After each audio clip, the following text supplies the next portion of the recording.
मित्रों, भगवान श्री राम और देवी सीता का प्रथम मिलन कब हुआ, इसके संदर्भ में हम लोग कहानी जान लें।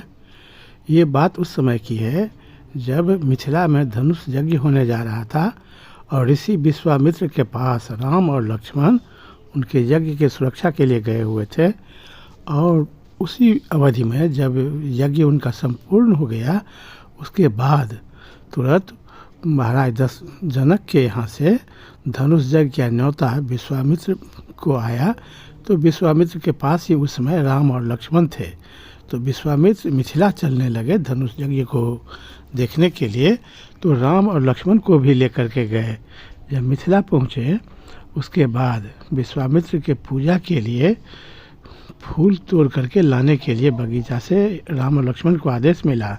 दोनों भाई बगीचा में फूल तोड़ने के लिए गए और उसी समय उसी दिन धनुष यज्ञ होना था।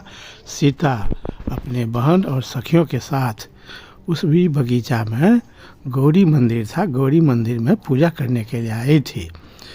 तो सीता जी गौरी मंदिर में पूजा कर रही थी। उसी समय एक सखी बगीचा में घूमने के लिए चली गई थी और वे राम और लक्ष्मण को देख करके बहुत ज़्यादा मोहित हो गई और वह दौड़ी हुई आई और सीता को ये समाचार सुनाई कि हे राजकुमारी, चलो बगीचा में देखने के लिए दो राजकुमार आए हैं। तो ऐसे अद्भुत सुंदर दिखाई पड़ रहे हैं कि उनको देख करके सभी का दिल मोहित हो जा रहा है। आश्चर्यजनक सुंदरता है उन दोनों में, चलो देखने के लिए।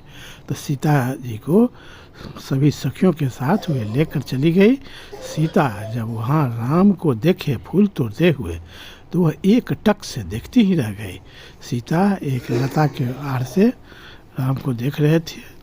देखते देखते सीता भाव विभोर हो गई, उनका आँख हट ही नहीं रहा था। उसके बाद उसी समय राम का भी दृष्टि उन पर पड़ा।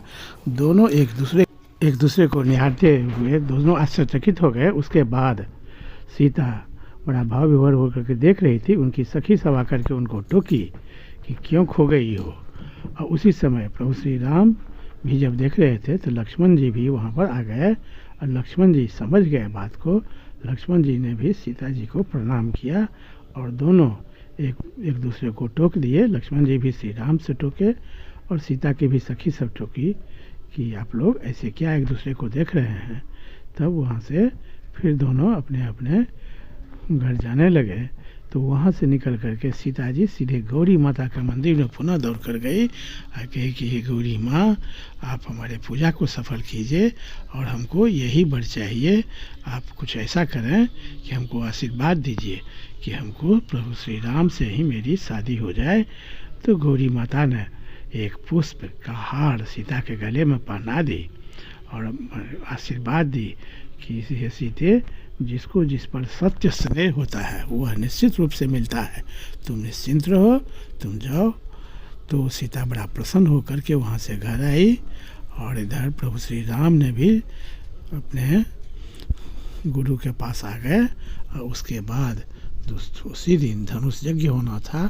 धनुष यज्ञ में सभी राजा महाराजा एकत्रित हुए थे और सभी तोड़ने का प्रयास किए, किंतु भगवान शिव का धनुष किसी से हिला तक भी नहीं। सभी एक से एक राजा महाराजा, संपूर्ण देश के विदेश के सभी राजा महाराजा लोग आए थे। बहुत सारे देवता लोग भी वहाँ पर मनुष्य के रूप में आए थे और बहुत सारे दैत्य राक्षस भी मनुष्य वेश धारण करके आए थे कि कोई धनुष को हिला भी नहीं सका। जब कोई धनुष को हिला भी नहीं सका तो महाराज जनक बहुत हतोत्साहित हो गए और उन्होंने अपना दुख प्रकट किया कि यदि मैं ये जानता कि धनुष किसी से नहीं उठेगा तो इस तरह का प्रण करके मैं अपनी जग हसाई नहीं करता। आज यदि मैं अपना प्रण तोड़ देता हूँ तो कुल का कलंक कहलाऊँ, और यदि अपना प्रण रखता हूँ तो हमारी पुत्री आजीवन कुमारी रह जाएगी। तो इसका ज़िंदगी विफल करने का दोष मुझे लगेगा। इसलिए महाराज जनक इस सब बात के विचार से बहुत ज़्यादा चिंतित हो गए। उसके बाद उन्होंने अपने निराशापूर्ण बात सब किए। उसे लक्ष्मण जी को क्रोध भी आ गया और धीरे धीरे बात जब हुई तो उसके बाद भगवान श्री राम जा कर के धनुष को तोड़ दिए और राम और सीता की विवाह निश्चय हो गया। उसके बाद वे अपने कुल परंपरा के हिसाब से अयोध्यापुरी में खबर भेजे।